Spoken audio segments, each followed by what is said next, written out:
بسم اللہ الرحمن الرحیم۔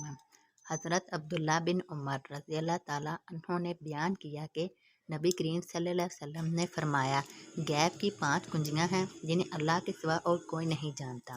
اللہ کے سوا اور کوئی نہیں جانتا کہ رحم مادر میں کیا ہے۔ اللہ کے سوا اور کوئی نہیں جانتا کہ کل کیا ہوگا۔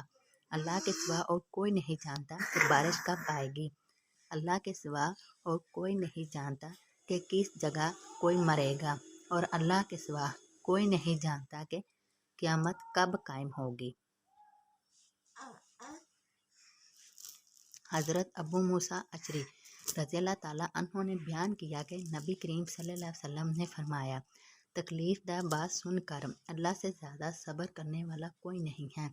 کام بخت مشرک کہتے ہیں کہ اللہ اولاد رکھتا ہے اور پھر بھی وہ انہیں معاف کرتا ہے اور انہیں روزی دیتا ہے۔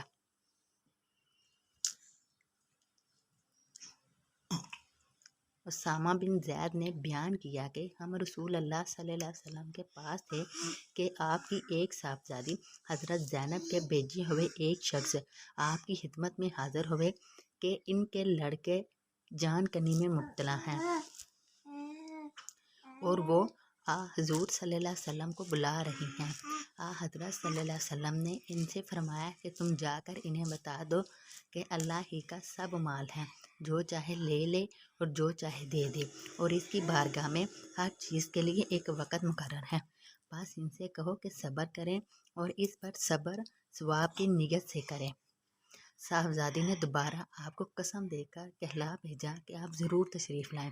چنانچہ حضرت صلی اللہ علیہ وسلم کھڑے ہوئے اور آپ کے ساتھ سعد بن معاذ اور معاذ بن جبل رضی اللہ تعالیٰ عنہ بھی کھڑے ہوئے۔ پھر جب آپ صاحبزادی کے گھر پہنچے تو بچہ آپ کو دیا گیا اور اس کی سانس اکھڑ رہی تھی جیسے پرانی مشق کا حال ہوتا ہے۔